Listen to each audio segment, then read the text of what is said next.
What's the crack, everyone? It's Nathan here, aka the Rambling Kern and head instructor of Kern School of Combat. So today's video is on a very useful and very important topic for anyone who does stick fighting or weapon fighting in general. This video and these style of videos take me quite a while to edit, hence the slight delay with this one.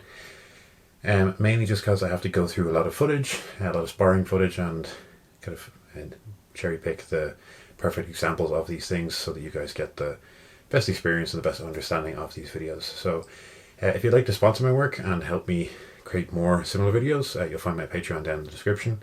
And obviously, if you'd like to try a class, you'll also find links to my weekly classes in Irish stick fighting as well.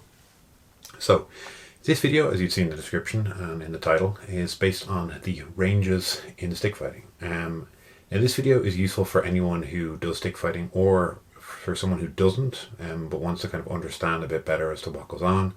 And obviously for people who are new to it, it's going to be very beneficial. And even for those who are more experienced in stick fighting, even in other styles, you'll probably get a lot out of this because it will give you a good context and a way to systemize your approach towards your training and to understand the various ranges that you move through when doing it. So it's important for me to begin with just saying that this is not my own system. This is taken from Benjamin Rittner of the Dog Brothers, aka Lonely Dog. He is a phenomenal coach and a phenomenal stick fighter, just one of the best I've ever seen.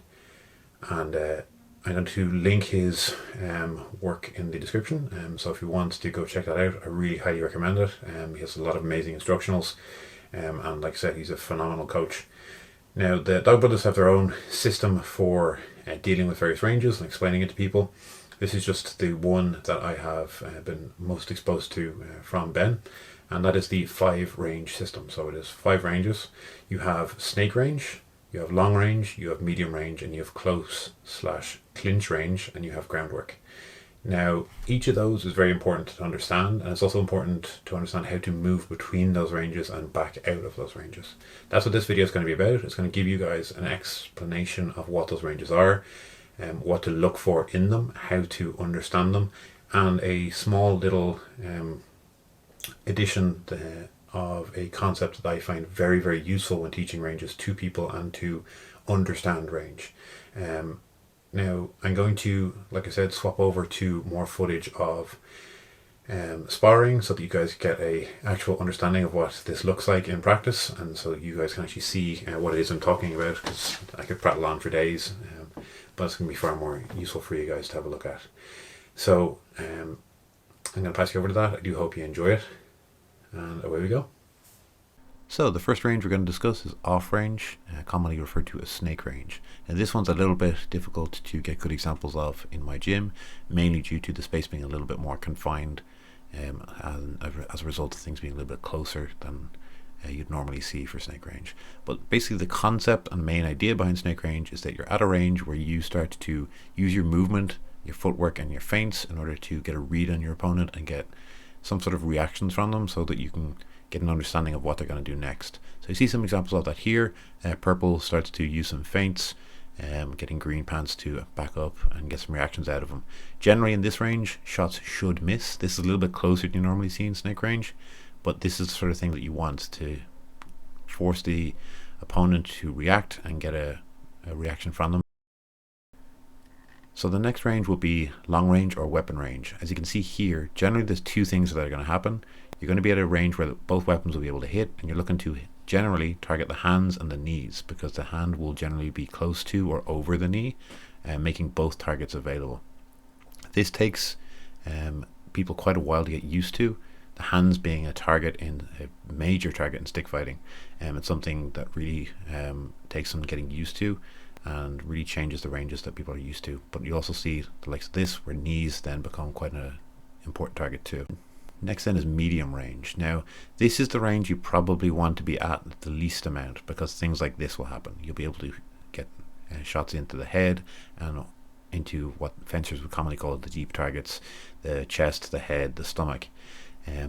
Generally this is the range you're going to step into and immediately get out of after you've landed a shot, because scenarios like this will often happen where as you start to advance into it, your opponent will usually chase after you so that they can set up their power shots.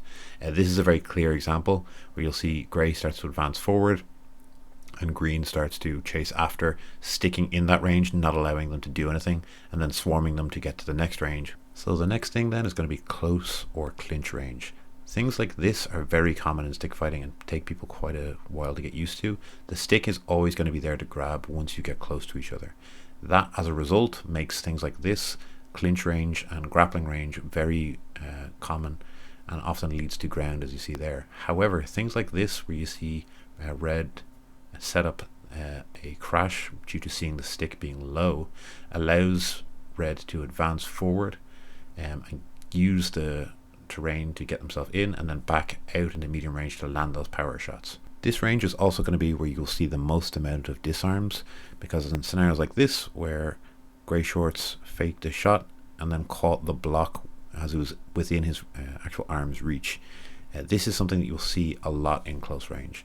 Also, things like this, you're going to be able to control the opponent's stick and really land a lot of power shots.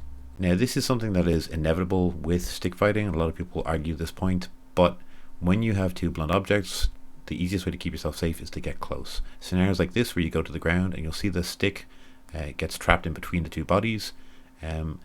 This creates a lot of really interesting scenarios around grappling, because you need to ensure that you're in a safe distance in order to not get caught. So you see things like guard become very tricky as sticks could get caught in between, and grappling itself is very different. Now this could be an entire topic of its own, but I just wanted to give you some clear and simple examples so that you knew what you're looking at when you got to see it. So this is just a very useful concept to understand ranges, and is a very useful tool in order for you to understand the concepts around it. So I don't know who first showed this to me, but I first was shown it in kickboxing. And basically the idea is, if you imagine two bubbles around each opponent, similar to what you're going to see here, this is the distance when you reach out your weapons around you. However, when these two bubbles start to collide, that's when you're going to be able to hit each other. So you'll see here, as a result of this tiny step forward, the hand shot becomes available. And then, understanding this, Shorts moves backwards out of that range, making them unavailable to hit. This is a very simple tool to understand range, but one that's going to be invaluable to you if you do start to understand it and utilize it in your own training. This will mean that you'll be able to understand where you need to be and where your opponent needs to be in order for you to be able to hit and them to not hit you. Often when we have weapons, it's very difficult to understand where we should be, but this bubble concept I find is one of the most straightforward tools in order to explain that safety range that you need to be in, and also where you need to be to then be able to hit your opponent and get away safely. There you are, guys. That was the video on the ranges in stick fighting. I hope you found that video useful and informative. If you'd like more videos like this, please do let me know, and if there's any particular topics that you'd like to see, I'm more than happy to do them. Like I said, these videos do take a little bit of time to edit, so it takes me a while to sit down and get them done for you. I also, like I said, I added in the bubble concept. Now, I forget who exactly taught me this concept. I believe it was someone in boxing or kickboxing who showed me this. As to who, I really can't remember, but I think they had learned it from a Eskrima person. So again, it's a bit of a mishmash in my head as to who actually showed it to me, but it's an incredibly useful concept to learn how to understand and control range, and to understand where is safe and where is not. That's one of the big things when it comes to learning ranges in stick fighting and weapon fighting in general. They're very, very different to unarmed fighting, and as a result it takes an extra layer of understanding, and can be quite difficult when you first start, because there's certain places where you would feel safe that aren't. And especially when someone has good footwork and knows how to move, the distances really expand out way past what you'd be normally used to dealing with in unarmed combat. For example, if we're boxing, that probably the furthest reaching thing might be like a step in jab, whereas with a stick, someone can do the similar distance, and obviously the tip of that stick has got even more reach on the end of it, and that might then be trying to hit our hand, which extends that range out even more. That's the thing with weapon-based fighting and stick fighting in general. It's not necessarily what we would call like our deep targets, our head and our chest. that we're always looking to hit. Often it's the extremities as well, which is why understanding and controlling those ranges is really, really important. Now, like I said, I really do hope you guys enjoyed that video and got something out of it. It is a very big, and I personally feel a very important topic to understand, and there's a lot to it. I could go into videos on each of those various different ranges, but I wanted to do this as an overview for you guys so that you understand the topic a bit better and understand some of the context in the sparring videos that I put out there. If you find this sort of video useful, please do let me know. If you haven't already, please like, comment, share, all that sort of stuff. It really, really does help. And of course, please subscribe to the channel. It costs nothing, and it really does benefit myself and the channel in general. I have a lot of really interesting stuff in the works. If you guys, like I said, have anything you would like to see, please do let me know. And once again, thank you all so very much for watching. I really, really do appreciate it. And have a great weekend. Slán.